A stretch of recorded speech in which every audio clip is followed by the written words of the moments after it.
Hi everyone, my name is Mahima Saran, and today I'm going to present a topic, building cloud native applications via microservices. So let me give you a little bit background about myself, a quick introduction. So I have around 15 to 16 years of experience in building cloud native applications, and so I started my journey basically as a developer, where I have developed a couple of Java applications. So my most of my experience has been around building software development or applications. And then my specialization came into the picture, and I started working on microservices. So in my past organization, I was an advocate on how to build microservices or how to refactor monolith applications to microservices. So today I will be talking more about what are microservices and what are the various strategies you can use uh, in order to refactor or re-platform your monolith application into microservices. But before we begin, there are a couple of announcements which I would like to make. One is the Q&A. So you can see there is a Q&A option there. So please feel free to drop any questions that you have in the Q&A option, and I would be glad to answer them at the end of the session. Second is a poll. So we have created a poll at the end of the session again. You can rate my presentation so that it will help me continuously to improve my presentations and help me improve any future presentations or sessions that I do. And the third one is a contest. So we have a very exciting, very easy contest where you have to answer a couple of questions. If you answer the questions correctly, you can be part of the leaderboard, and you can get some prizes and goodies. So please answer some of the contest questions that we have, and just take goodies away with you. All right. So let's begin the session for today. This is the agenda that we are going to cover. One is where we'll talk a little bit about the traditional monolith applications, the issues and challenges that we face with them. Then we'll talk about our journey of cloud native applications, that how do we start our journey? Where do we start? What are the key patterns and practices you should follow? Then we'll talk about key characteristics of microservices, and then some of the references. So let's begin our session today. So traditional monolith applications, you must have all worked on your traditional applications, which are, a single code base application running on your on-premise servers or on a private cloud, let's say, which are very tightly coupled with each other. By tightly coupled, I mean that your entire code base, one module interacts with the other module directly. They are not very modularized in nature. You have a centralized database, you have a central code where if you have to scale your application, all you have to do is you have to create a replica of your application, right? It is not possible for you to individually scale your application.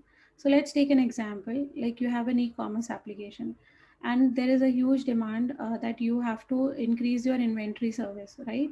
Your inventory service is facing a lot of load, and you want to scale up your inventory service. But because it's a monolith application, it is not possible for you to individually scale only your inventory service.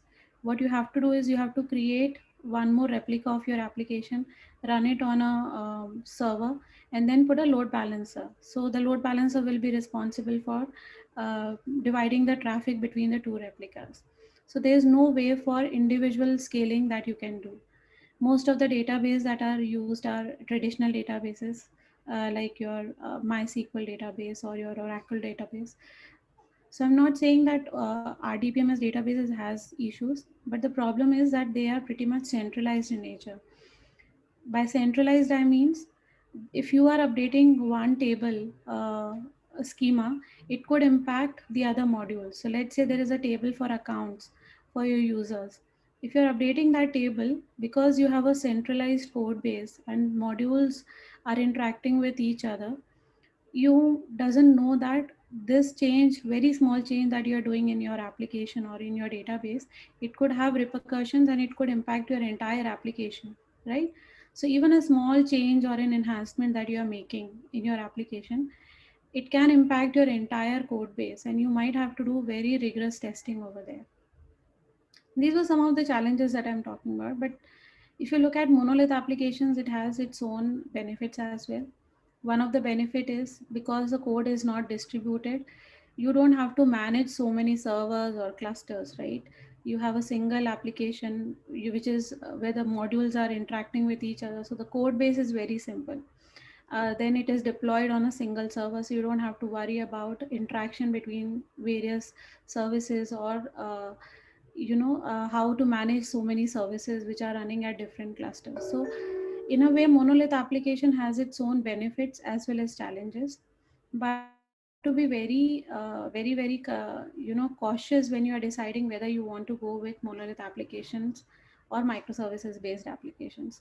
The reason I'm talking about this is I've worked with so many customers in the past, and they just want to follow the trend that they want to modularize or refactor their application and make it a cloud native application.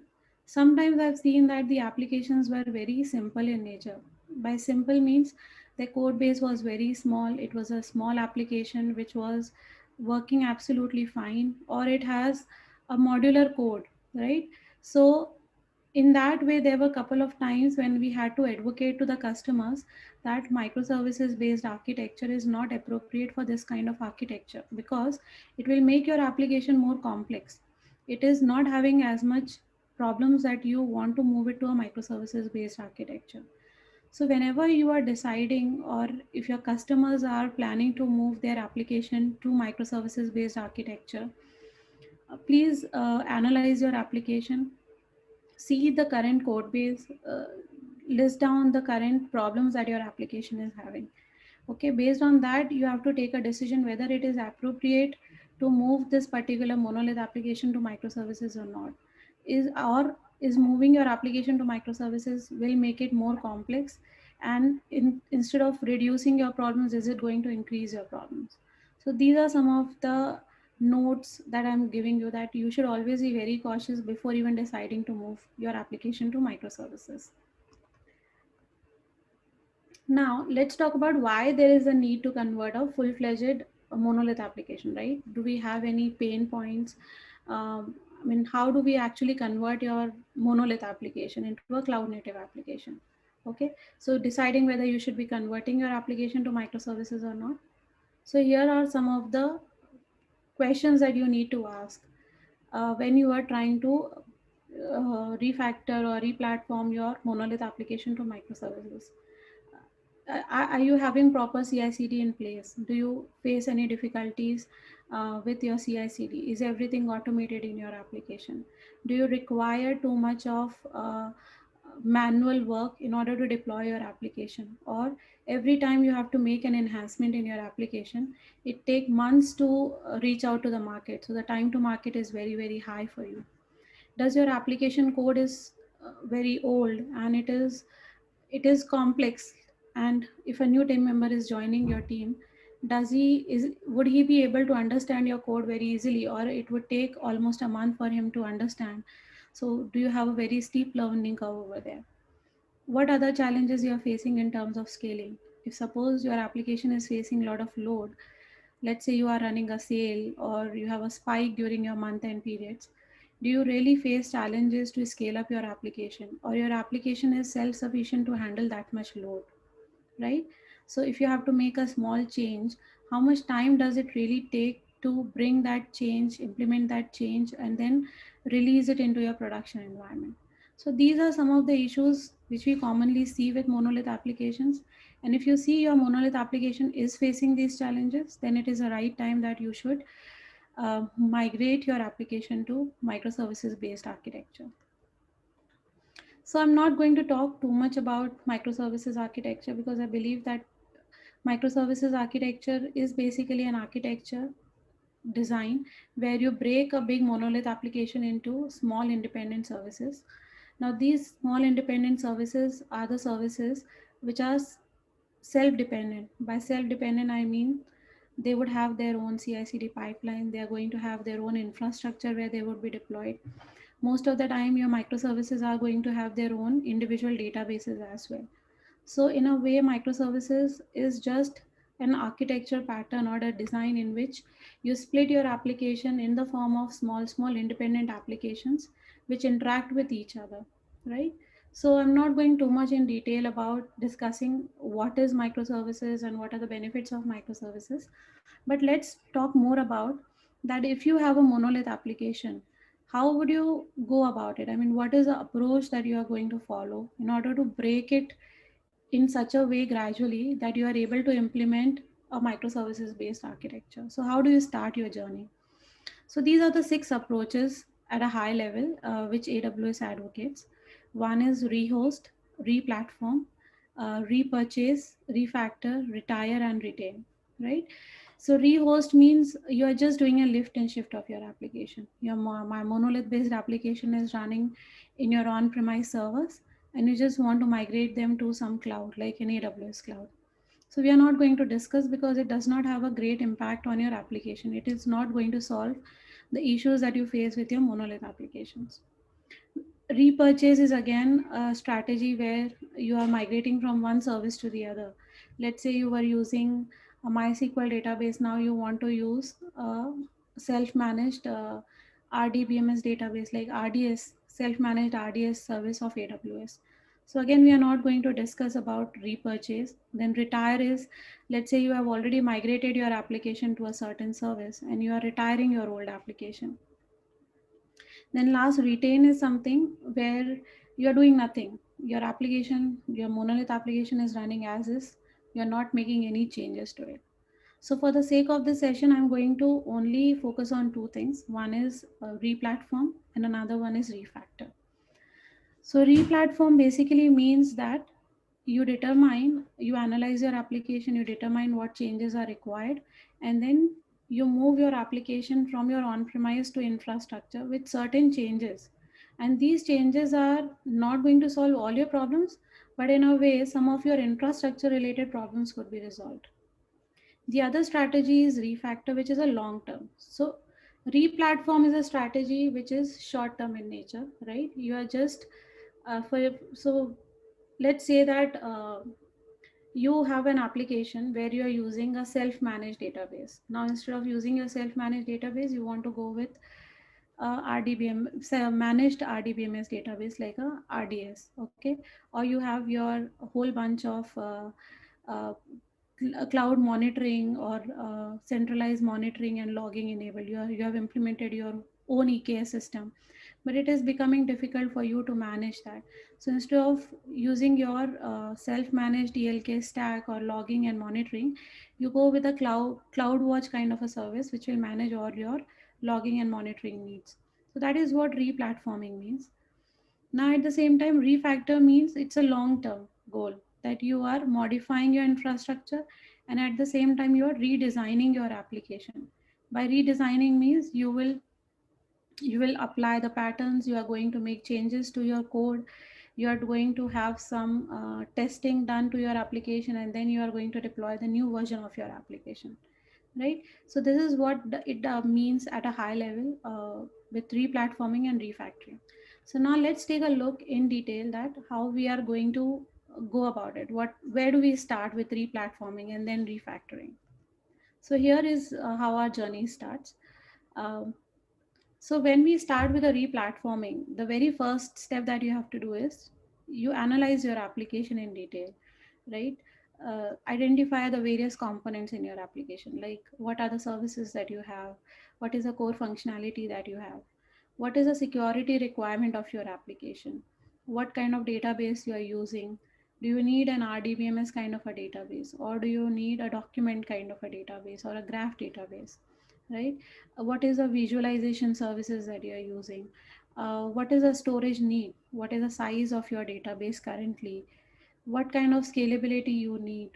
And how your traffic spikes are during a daytime or within a month's time? What kind of APIs you are using currently? What is the compute requirement for your application, right? So all these are the questions that you are going to get answered as part of your identify components, right? So first is you identify what all components are there in your application, then you outline the requirements, that what is the exact requirement for your application. And the third step is going to be mapping to the AWS resources. So let's say you decide that your existing application was using an RDBMS database, and now you want to go with a document based database like a DynamoDB, which uses or any other databases. So in that way, you are actually mapping your requirements to the AWS resources that we are going to use. So let's say for compute, you want to go with ECS, right? Or you want to implement Docker based applications, or you want to build your application around Kubernetes as an orchestration framework. So for storage, are you going to use an NFS based system, or you can use S3 based system? So these are the decisions that you are going to take as part of your replatforming. Now, once you have made these decisions, you can go about it. Then this is the whole portfolio of AWS services which are available specifically for microservices based architecture. So one is like in terms of if you have to make your application serverless, deployed in the form of Docker containers, these are the services that you can use. If you want to implement application integration, then you can go with an API gateway as a single entry point to your system. If you want to use cloud code automation like code deployment, you want to automate the deployment of your code, you want to automate infrastructure as a code, so you can go and use AWS cloud formation scripts. If you want to have logging and monitoring enabled, you can enable Amazon CloudWatch for that, right? Same way for security and administration, you can use AWS IAM services. Then you can use AWS Cloud Trail in order to have more control over your environment. So these are the various services which of portfolio of services which are available. But of course, AWS has much more services than this. But the ones that I am highlighting here are specifically the ones which will be more useful in terms of more microservices based architecture. So this is one of the very small design if you want to go with a container based approach. Let's say you have a monolith application, you want to migrate your application to Docker containers using Amazon ECS service. So this is a kind of small architecture that you can use, where you could have Amazon CloudFront and you can use Amazon S3 buckets for storing your files or storing your data. Then you can have one of the load balancers, application load balancers. You can deploy your code in the form of Docker containers using Amazon ECS service. So Amazon ECS service again at the backend uses Amazon EC2 servers only, but it is an orchestration framework which helps you to orchestrate and help you with the communication and management of all your Docker containers. And the same way you can go with Aurora serverless service, or you can go with a DynamoDB kind of a database. So this is a very common high level architecture for containers if you want to prepare. This was about replatforming. Now let's take a look in detail at if suppose you want to refactor. So once you have done the replatforming, now you want to refactor your application, right? Or let's say your application is so much tightly coupled that you cannot go with Docker based architecture, but you definitely want to move your application to a Docker based architecture so that you can have all those benefits that you get out of a container based application to meet your market demands, to be able to release your applications quickly. So for all those benefits, you decide that you want to go with refactoring your application. But how do you refactor a scary monolith application, because it has grown over the years such humongous in size that it has such a complex architecture, all the modules are intertwined with each other. So how do you go about it? Now one thing which is a key to today's world is every application or customer, they want that their application should not be having any downtime, right? Their application should still be running and while we are making the changes, so that it does not impact the end users, their application, their business should not be impacted while we are making any kind of changes in the code or releasing any new changes in the market. So how do we achieve that? So the best approach is to do it incrementally, right? To do it in a such a step by step manner, and while we are implementing and making the changes, and at the same time incrementally we are releasing new features into the market. So that is the best approach that we can follow. There are certain key patterns which have been listed by Martin Flower, which are standard in the market whenever you want to do an incremental approach and refactor your monolith application to microservices. So today I'm going to talk about three key patterns that we have. One is branch by abstraction, then the strangulation pattern, and the feature toggle pattern. After that, I'm also going to talk about one case study so you would understand that what are the baby steps that you are going to do in order to migrate one particular component or service to a microservices based architecture without having any downtime, without impacting your application altogether. So let's take a look at it. So what are the key patterns? So let's talk about first one, which is branch by abstraction pattern.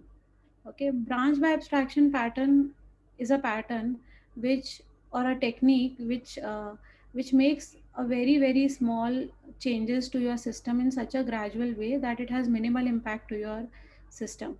That means while you are making your changes, while you are still making your changes, you are updating your code, you are able to release one or two features into the market when the feature is still not in a complete state, so that for the end user it will not be visible. The changes that you are doing internally to your backend system, those changes are never going to be visible to your end user, but those incremental changes would be done in such a way which will build on one top of the other, that you would be able to test your application in your production environment and at the same time release new features as well. So this is a very good pattern which helps you to incrementally release new changes into your application in your production environment. So how does it work? Let's take a look. So first thing is, let's say you have a very huge application. You have to first identify one of the component or one of the services which has less dependency on the other modules. Okay, so you identify one of the modules which has less dependency, right, which has more impact. So less dependency on the other modules, and at the same time, it is a very critical component and which is going to make a lot of difference and into your application if you improve the performance of it. So this is the first thing. You first identify the core component which has a problem, right? And which you want to replace to a microservices based architecture, which has the least dependency on other modules. Once you have identified that this is your code and this is your flawed supplier, the second step that you are going to do is we are going to introduce an abstraction layer. So we are going to make certain code changes in your application. So let's say this is your service code. We are going client code, sorry. You are going to make certain changes so that when this client is calling this code or this service, instead of calling the service directly, it is going to have an abstraction layer in between. So this client code is going to call the abstraction layer first. An abstraction layer inherently is going to communicate with your flawed supplier. So in this way, you are going to update all your client load, which was currently calling your flawed supplier. So in a way, they all are now going to interact via this abstraction layer instead of uh, interacting with it directly. Now the third step is removing the implementation. So what we are doing is, um, what we are doing here is, now because we have an abstraction layer, what we do is parallelly we can start developing a microservice for this flawed supplier. Let's say you have an inventory service. You have certain components of the inventory service which gives you a lot of performance issues, and inventory service has very less dependency on other services. So you identify the inventory service, you identify the various controllers or APIs which are calling your inventory service. You make changes in the code in such a way that every API which is making a call to your inventory service should first call the abstraction layer. Abstraction layer could be your interfaces, let's say. Okay, so you create an interface for your service. So all the components which are going to call your service directly would first call your interface first or your controller first, and then parallelly we start developing a microservice, and that microservice abstraction layer would then replace the old component with your microservice, new microservice architecture that you have created. Okay, you'll get to understand in more detail when I'll talk about one of the use cases. Second one is the strangler pattern. What is strangle pattern? if you have looked at a tree, uh, I mean, there it could be strangled by some other tree which is growing on top of it. So this is something which signifies a strangle pattern. So what does it really means is, we have an application. So in the first phase, you can see that you have a client, you have a monolith application, and you have a database. So what we are going to do is, incrementally we are going to start the development of a new microservice, okay, with similar functionality with improved code, which has its own database. And we are going to introduce a proxy here, right? A proxy server. And what is the role of this proxy server? That you will deploy your microservice as a parallel service to your original monolith application for that specific functionality. Now this proxy service would gradually start sending some traffic to your monolith microservice architecture instead of sending it to the monolith application. So let's say you have created an inventory service as a microservice. So whenever a request will come for the inventory service, proxy would start sending incremental traffic. So first it will send 2% of the traffic, then it will send 5% of the traffic if the traffic is successful. Then it is going to send 10%, 20%. So in a way, what is happening here is, we are reducing the traffic which was sent to your original monolith application, and we are sending more and more traffic to the microservices architecture.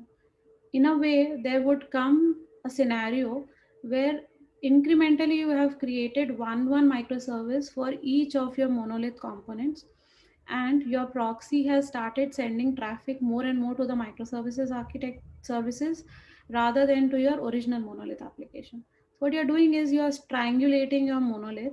So it there comes a scenario where all the requests are actually going to your microservices rather than going to the monolith application, and that is a time where you can release or retire on monolith application.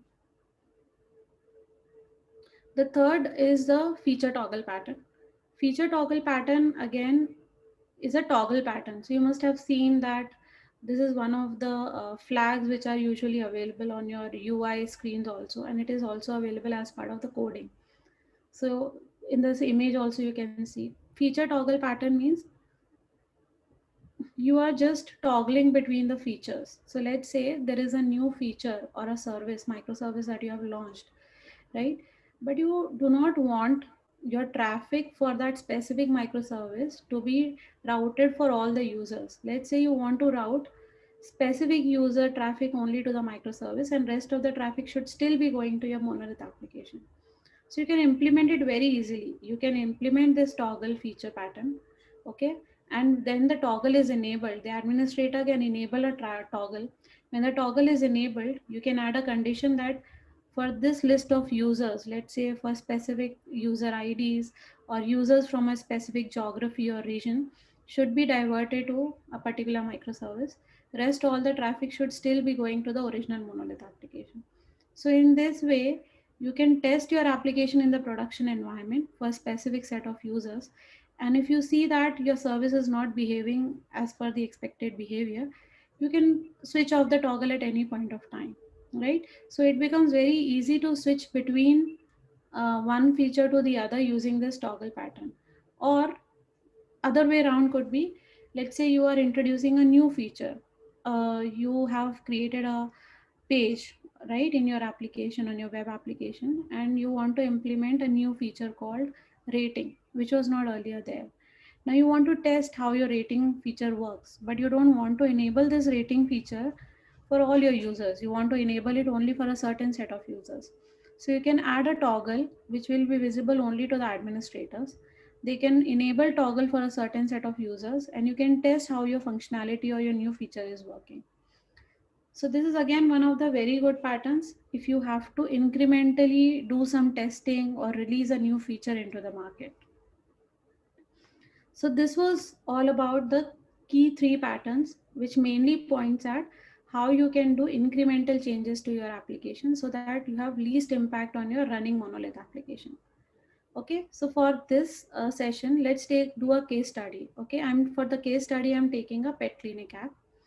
Pet Clinic is an open source Springboard based application which is available on GitHub. The code is available and the running version of the application is also available. So please feel free to go and check the code or see how the service is. So it has both the versions. This Pet Clinic app has a monolith version as well as microservices version. So it's a very good case study to understand how you can split your monolith in terms of coding and how you can develop your microservices. So let's take a look. Okay. So this is the as is architecture of the Pet Clinic application. Okay. So what it has is it has a vet controller, it has a visit controller, right? It has mainly four components. One is the vet, then the visit, pet, and the owner. Okay. And there is a common service called clinic service. This clinic service basically diverts. So it vet controller will call the clinic service. All these controllers are first going to call the clinic service, and clinic service are going to direct it to the individual repositories, right? And these repositories collect data from the database and return back the response. So this is how the architecture is. Now, for example, how to choose. So I choose one of the services. I want to incrementally change from monolith to microservices. So let's say I choose visit controller, because visit service is the service which is independent of most of the other services. So how do I go about it? I create a visit microservice in parallel. Okay, I create a visit repository, and instead of using the RDBMS database, I'm actually using a monolith database here. Oh, sorry, a MongoDB database here.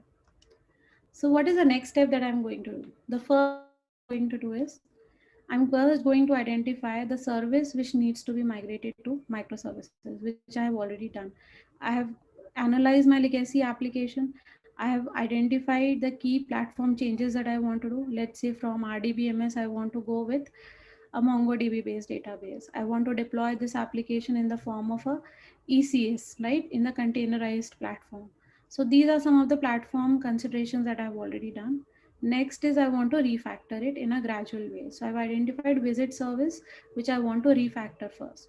So now I'm going to apply all the three patterns that we explained. Okay, so how we are going to go? This is the first step, which is already completed. Now the second step is by applying the branch by abstraction pattern.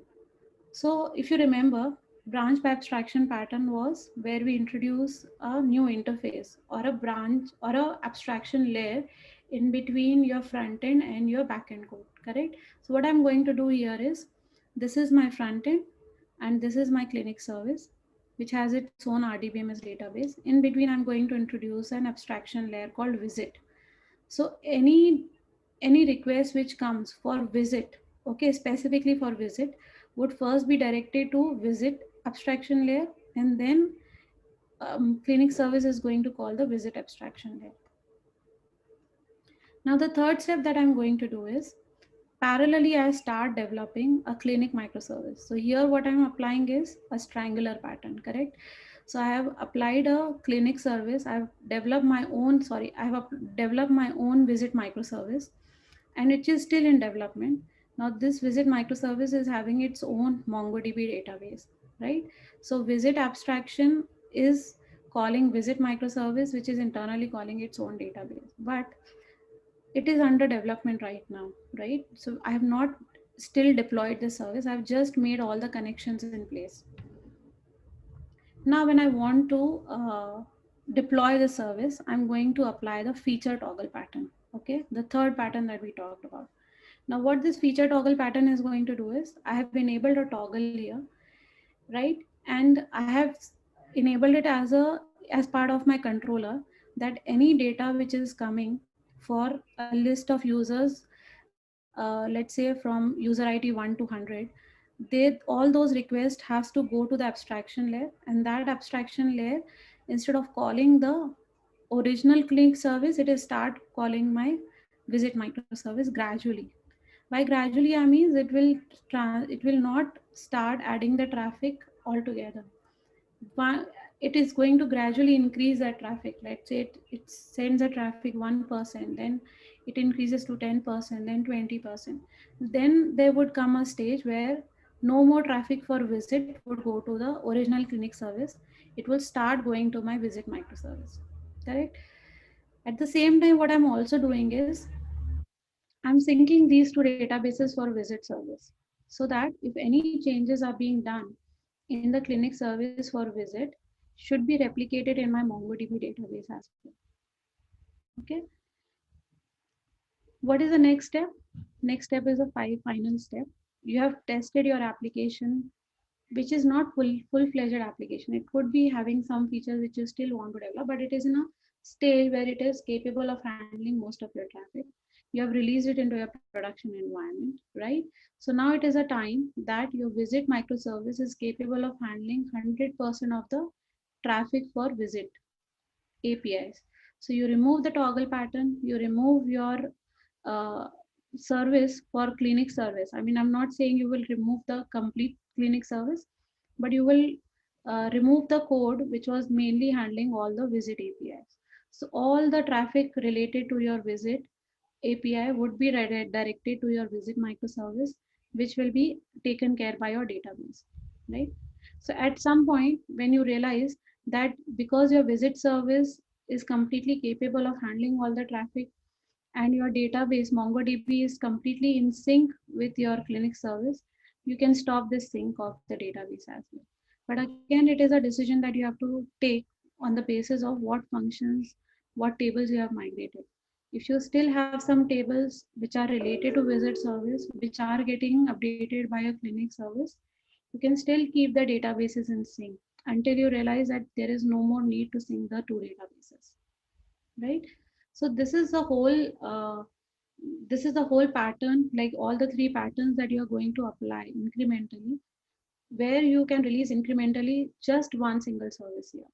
In a similar way, one by one, you can target other services, start their development parallelly, introduce an abstraction layer, and then introduce a feature toggle pattern. Start diverting your traffic gradually to the new service while syncing the databases. Once the database sync is done, once the service is capable of handling 100% of the traffic, you can remove the service completely from your old code in your monolith application, and your microservice, while still developing new features, is actually released into the market and being used by your end users. So the beauty of these pattern is there was no downtime, right? End users did not even notice that there was any change in the application. For them, the application is as is. But at the back end, you have fully converted one service from monolith to microservices. Let's take a look at some of the key characteristics of microservices that you should follow in order to move from monolith to microservices. So one of the key characteristics is continuous everything. That means everything should be continuous. When you develop your microservices, it is never complete. You develop it in the form of a product. By that I mean that when you develop a product, it is never complete, right? Incrementally, you're always enhancing your product, you're always adding features to it. At the same time, you're fixing some of the bugs. So your application development in the form of microservices should always be incremental in nature. You should avoid having any waterfall models. The best approach to developing your microservices is using agile methodology. And everything should be continuous in nature. That means every day you should be able to commit your code, and every day you should be really able to release new features into the market without doing too much of rigorous testing. If your service fails in the production environment, you can quickly roll back without having impact on your original application. So this is what it talks about: continuous everything. Everything is code. That means everything should be tested and monitored and commit frequently.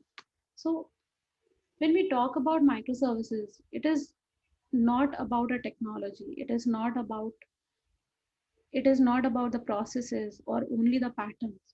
When we talk about microservices, is a whole change in your architecture. It is a change in the culture, the way we have been developing our applications, right? So it does not talk about a particular framework. It does not talk about a technology. It does not talk about the teams. So when you're designing your teams, your team should be cross functional in nature, right? Every team should be capable of doing the development, the testing, and the deployment of your application.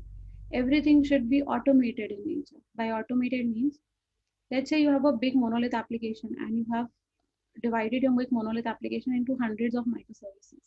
So it is not viable for anyone to uh, monitor these services or to debug these services at any point of time, right? Manual deployment, manual debugging, manual testing, it will become too cumbersome for your team to do that. So the best approach is when you automate everything, right from your testing to your deployment to your versioning, and till the time when you are actually making few changes or roll back to your application. If you have to roll back your application, it should also be automated. If you want to provision a new server, you should implement infrastructure as a code. So you don't have to scale out or scale in manually. The system should be able to identify when there is a need to scale up your application and when there is a need to scale out your application. So you can identify those strategies, you can implement those strategies very easily using any cloud platforms. Like in AWS, you have auto scaling groups. You can, or if you're using EKS or ECS, you can enable what is a trigger point at which your application should be scaled out, at what point your application should be scaled. So there are various automations which you can implement using various components or services available as part of AWS. By continuous everything means everything is tested fully. When you are deploying anything to your production environment, as soon as you check in your code, right? If you check in your code to a Git repository, let's say, after that, analyzing your application, testing your application, okay, and then creating a Docker image, then deploying a Docker image. So right from deployment to your development to your staging environment to deploying to your production environment, all of this should be automated using your various CI/CD pipelines. So whenever you talk about microservices, you cannot get away with DevOps. DevOps is the key to every microservices architecture. So if you are developing microservices, you cannot do it without a good DevOps architecture in place. So everything should be automated right from your infrastructure to your testing to your deployment. This is what it talks about. Then everything is code that is tested and monitored. By that, even if you have to provision a new infrastructure, that is also should be written in the form of code. So at any point of time, you can make changes to it. When you're writing your testing scripts, do not write your testing scripts manually where a tester has to sit down and do the testing of each and every feature. Right from your component testing, unit testing to your functional testing, or everything should be automated. So everything, when you want to make it automated, you have to write it in the form of code, which is built and committed and tested, right? Everything should be highly monitored. So let's say in a microservices architecture, when you split your application into multiple services, these services are going to talk to each other. So if you make one request, to complete that request, it could happen that that request will traverse between three services in order to complete it.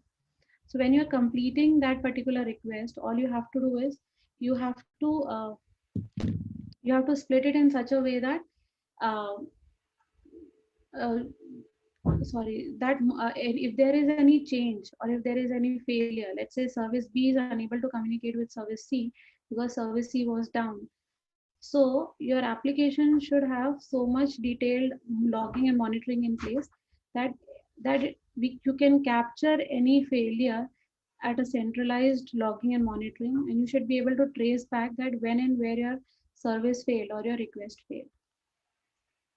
Commit frequently.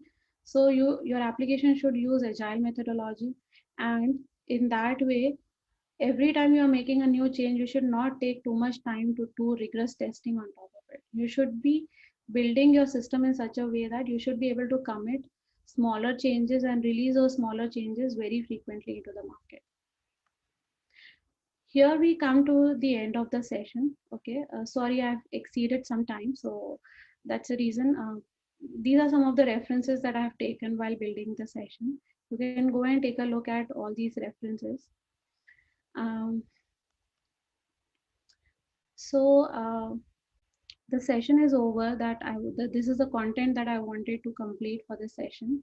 So we can start with the Q&A. So I'll just check uh, what all Q&A questions have been asked.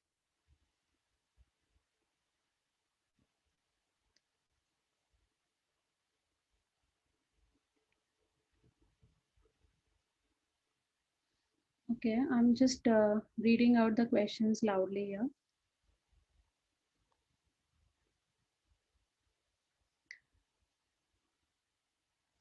For every service that you create in the microservices architecture, how do you determine which purpose built databases to be used? Okay, this is the first question. The second question is, what if two services need access to the same database? That is, they need to share the databases. What are different ways in which services interact with each other? So there are three questions. I would like to answer them one by one.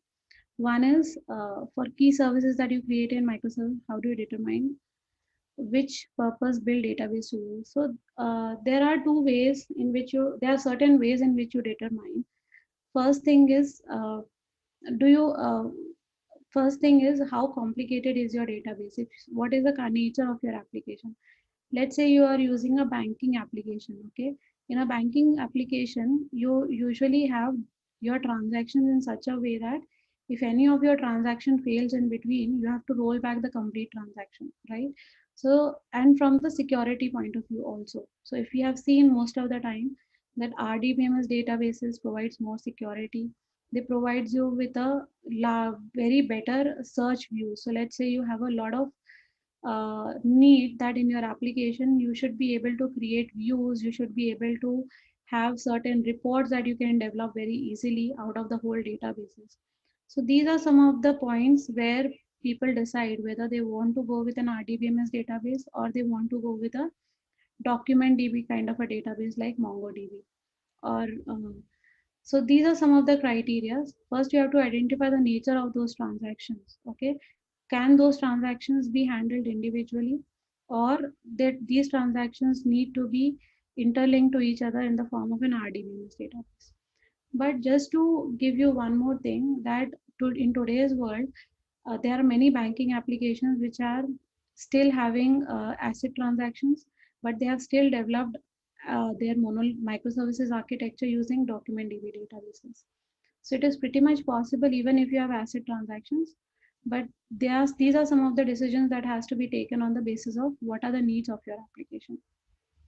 Second question is, what if two services needs access to the same database? Okay, when two services, let's say you have an inventory service and you have a order service. Now inventory service and order service needs to interact with each other and they want to share the databases. So in microservices architecture, databases are not shared. In fact, what happens is when inventory service needs when order service needs some data from the inventory service, it is going to call the API of the inventory service. Inventory service is going to retrieve that data from its database and return back the response. So in a way, what is happening is both the services, whenever they need data from each other, they are going to call the APIs of each other rather than directly making a call to the database. So in that way, they are not sharing the database. Both of them have their individual databases and tables, but they interact with each other and they pass on the data between each other using the API calls. The third question is, what are different ways in which services interact with each other? So there are two kind of mechanisms which are there when the services want to interact, which is synchronous and asynchronous communication. Synchronous communication is like your RESTful APIs. The one service calls the other service directly using calling their RESTful APIs or SOAP-based APIs. The other one is asynchronous mechanism. Asynchronous mechanism means you have implemented a queue. Let's say a Rabbit queue or a Kafka queue or uh, uh, active queue, right? So these are many queues which are available in the market. So in a way, asynchronous mechanism happens is one service, whenever it requests some data from the other service, it is going to send that request to a queue, and the other service which is in a listening mode would be able to pick up that request from the queue and then provide a response back to the queue. So this is the asynchronous mechanism.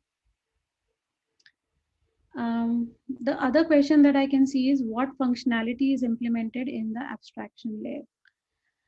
So abstraction layer is basically kind of an interface. Okay, it does not have any code of in itself. What an interface does is, if you have implemented Java based interfaces, let's say, the feature or the core functionality of an interface is that controller is going to call the interface of a service. An interface will decide that based on the request parameters, what is the appropriate method that it needs to call for the particular service. So this is all your abstraction layer is going to do.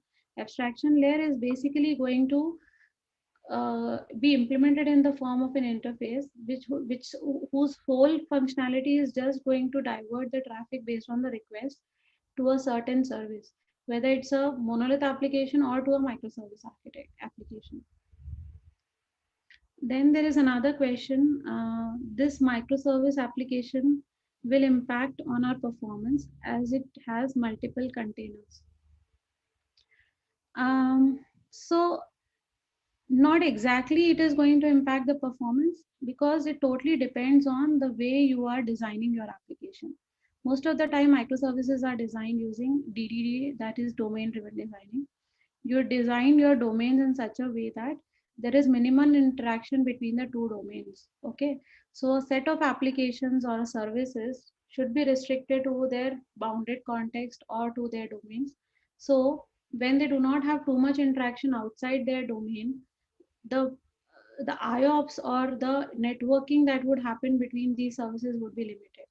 So again, you can reduce the performance impact when you use splitting your monolith application into microservices in the form of containers by designing your application very well using this domain driven designing in such a way that whenever a request is coming, your service should be capable of handling most of the requests, and it should not be interacting with too many other services to return back the response.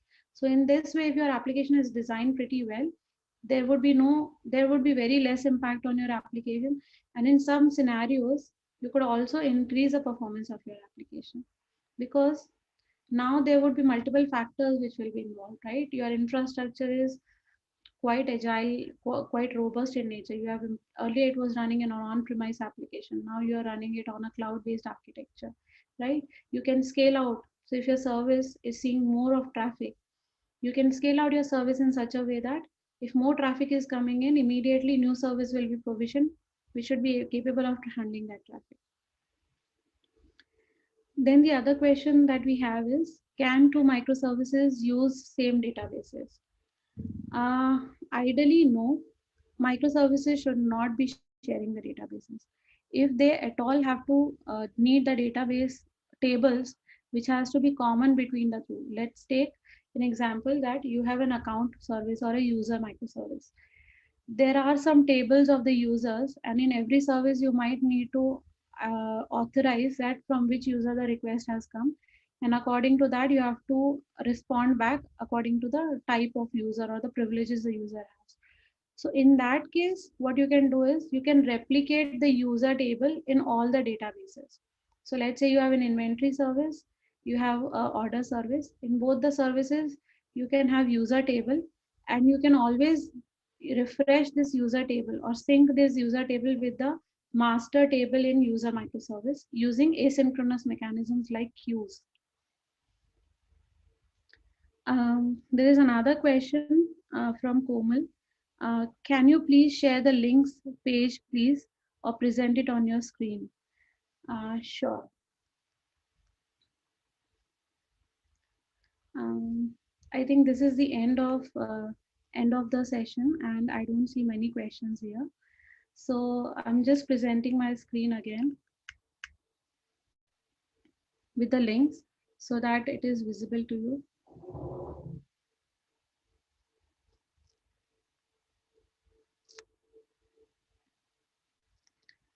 Here we comes to the end of the session. I hope the session was helpful in answering few of your questions and helping you understand the concept of microservices and the steps you need to follow if you have to migrate from monolith to microservices. Thank you.